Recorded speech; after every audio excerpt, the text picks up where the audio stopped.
तो चलिए आज सीधे मुद्दे पर आते हैं। आज की इस चर्चा में हम उस एक अजीब सी स्थिति को डिकोड करने वाले हैं जिसका सामना हम सब ने कभी ना कभी जरूर किया है। रात का आर्किटेक्ट और सुबह का जानवर, मतलब रात के समय अचानक से जागने वाली वो गजब की प्रेरणा और सुबह की वो कड़वी चुभने वाली सच्चाई। हम सब ने महसूस किया है ना कि रात के अंधेरे में हम कितने बड़े बड़े सपने बुन लेते हैं और सुबह उठकर खुद ही उन पर पानी फेर देते हैं।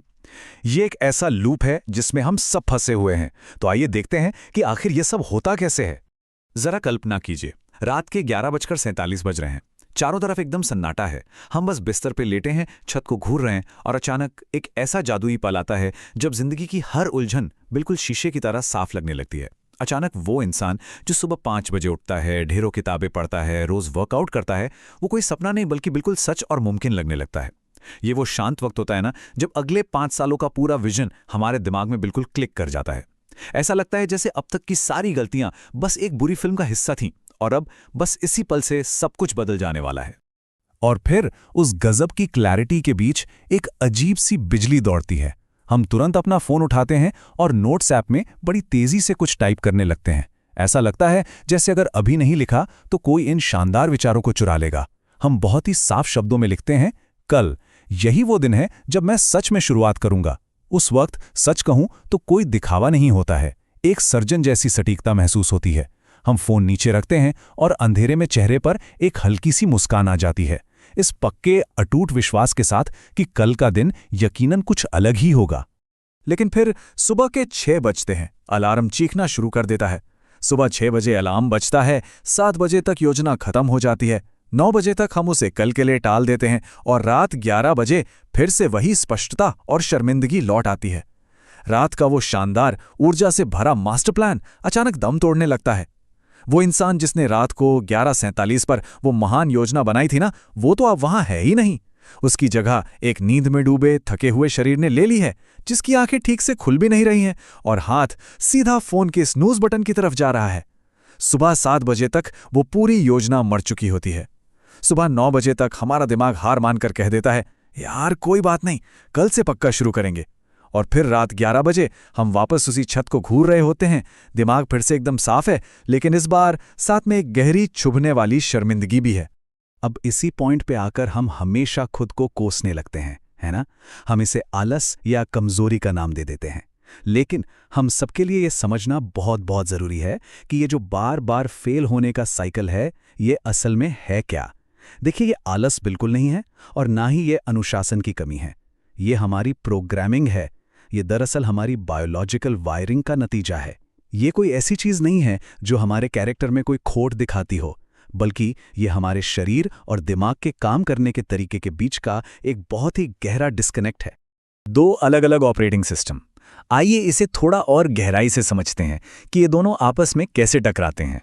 अब यहाँ जो सबसे दिलचस्प बात है वो ये है कि हम अपने इन दोनों रूपों के बीच का सीधा और गहरा टकराव साफ देख सकते हैं। एक तरफ ये हमारा रात का दार्शनिक दिमाग है। इस समय बाहरी शोर-शराबा बहुत कम होता है, डोपामाइन लेवल कम होता है।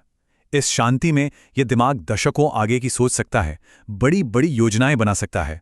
लेकिन अब दूसरी तरफ देखिए, सुबह का दिमाग पूरी तरह से एक जानवर की तरह बर्ताव करता है। इस समय कॉर्टिसोल का स्तर काफी ज्यादा होता है और यह दिमाग डोपामाइन के लिए पूरी तरह से भूखा होता है। इसे 5 साल की योजनाओं से कोई लेना देना नहीं है। इसे बस अगले 5 सेकंड के लिए आराम और राहत चाहिए होती है। सोचिए, हम एक बेहतरीन योद्धा की युद्ध योजना एक ऐसे इंसान को थमा रहे हैं जिसे बस किसी तरह अपना नाश्ता चाहिए। अगर हम इस बात को गहराई से समझ लें तो पूरी तस्वीर एकदम साफ हो जाती है। हर सुबह हम मूल रूप से एक अजनबी को पत्र भेज रहे होते हैं। जब हम रात को सोने से पहले कोई महान योजना बनाते हैं तो हम असल में भविष्य के एक ऐसे अजनबी को खत लिख रहे होते हैं जो सुबह हमारे ही शरीर में जागने वाला है। और जब वो अजनबी नींद से उठता है ना, उसे कोई स्पष्ट निर्देश नहीं मिलते। वो बस एक अजीब सी उलझन महसूस करता है कि मुझे शायद कुछ जरूरी काम करना था। और जब उसे कुछ समझ नहीं आता तो वो सबसे आसान, सबसे आरामदायक रास्ता चुन लेता है, वही रैंडम फोन स्क्रॉलिंग और काम को टालना।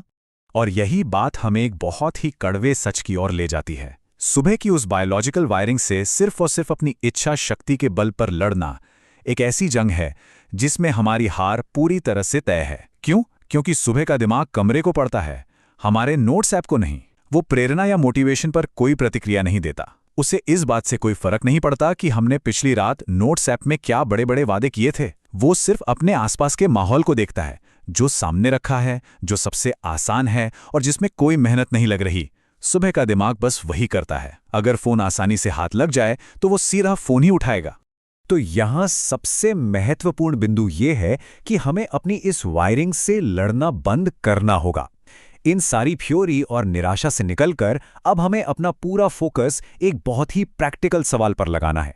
आज रात, कल के लिए नहीं, बल्कि आज रात ही सोने के लिए आंखें बंद करने से ठीक पहले हमें खुद से केवल ये एक स्पष्ट सवाल पूछना है, कल सुबह सही काम को सबसे आसान काम क्या बनाएगा? ये बिल्कुल नहीं सोचना कि हमें क्या क्या करना चाहिए या हम महान कैसे बन सकते हैं। नहीं, सिर्फ ये सोचना है कि ऐसा कौन सा एक बदलाव है जिससे सही काम अपने आप बिना किसी मेहनत के हो जाएगा। हमको छोटे, बिल्कुल मूर्खतापूर्ण लगने वाले लेकिन बहुत ही असरदार बदलाव कर सकते हैं। ये पर्यावरण के संकेत सही व्यवहार को पूरी तरह से ऑटोमैटिक बना देते हैं। जैसे अपना फोन किसी दूसरे कमरे में चार्ज पर लगा देना, अपना लैपटॉप स्लीप मोड में उसी डॉक्यूमेंट पर खोलकर छोड़ना जिस पर सुबह काम शुरू करना है, जिम के कपड़ों को बिस्तर के ठीक पास फर्श पर ही रख देना, कॉफी मशीन को रात में ही सेट करके रखना या बाथरूम के शीशे पर एक छोटा सा स्टिकी नोट चिपका देना। ये छोटे छोटे कदम उस नींद भरे थके हुए दिमाग के लिए एकदम स्पष्ट और बिना रुकावट वाले रास्ते बन जाते हैं। चलिए इससे थोड़ा और साफ करते हैं। सुबह का वो आदिम दिमाग महान विचारों या बड़ी बड़ी फिलॉसफी को नहीं समझ सकता। वो केवल संकेतों पर प्रतिक्रिया करता है, अवधारणाओं पर नहीं। इसका सीधा सा मतलब यह है कि रात को मिलने वाली वो क्लैरिटी, वो विजन कोई झूठ नहीं था, वो एकदम सच था, लेकिन वो अधूरा जरूर था। बिना किसी ठोस तैयारी के रात की वो स्पष्टता सिर्फ एक बहुत ही खूबसूरत कहानी है जो हम खुद को अंधेरे में सुनाते हैं। हमारी योजना कभी भी हमारी समस्या नहीं थी। असली समस्या तो हमेशा हमारा पर्यावरण, हमारा आसपास का माहौल ही था। अगर हम आज रात अपने कमरे के माहौल को ठीक कर लें तो कल सुबह किसी कठोर अनुशासन या विल पावर की जरूरत ही नहीं पड़ेगी। जो सही काम है ना, वही सबसे आसान काम बन जाएगा। और जो व्यक्ति सुबह उठेगा, वो इंसान जो असल में काम करेगा, वो अब कोई अजनबी महसूस नहीं होगा। वो बिल्कुल वैसा ही महसूस करेगा जैसा हमने पिछली रात डिजाइन किया था। तो इन विचारों को हकीकत में बदलने के लिए बस एक बात याद रखनी है, डिजाइन को ठीक करें, व्यवहार अपने आप ठीक हो जाएगा। अब सबसे बड़ा सवाल जो हमें खुद से पूछना है वो ये है कि आज रात उस सुबह वाले अजनबी के लिए कमरे को कैसे डिजाइन किया जाए ताकि वो जागते ही बिना किसी लड़ाई के हमारा सबसे अच्छा साथी बन जाए।